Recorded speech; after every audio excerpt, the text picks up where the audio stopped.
സിൽവാരയുടെ ഭാവി രാജാവ് ഇങ്ങനെ വൃത്തിയില്ലാതെ നടക്കാൻ പാടില്ല. അതുകൊണ്ടല്ലേ ഞാൻ വഴക്ക് പറഞ്ഞത്.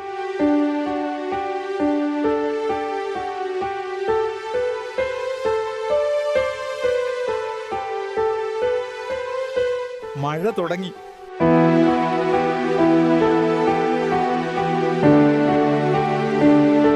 അവന്റെ മേലെയുള്ള അഴുക്കൊക്കെ പോയി. പെട്ടെന്നാണ് റൈബോയും സൈറോയും നിക്സൺ എത്തിയ കാര്യം എന്നെ അറിയിച്ചത്. താബോ ഒറ്റയ്ക്ക് നടക്കുന്നത് അപകടമാണ്. താബോയെ ഞാൻ വഴക്ക് പറഞ്ഞപ്പോ ഒറ്റയ്ക്ക് എങ്ങോട്ടോ വിഷമിച്ച് നടന്നതാ. താബോയെ പെട്ടെന്ന് കണ്ടുപിടിക്കണമെന്ന് ഞാൻ അവരോട് പറഞ്ഞു.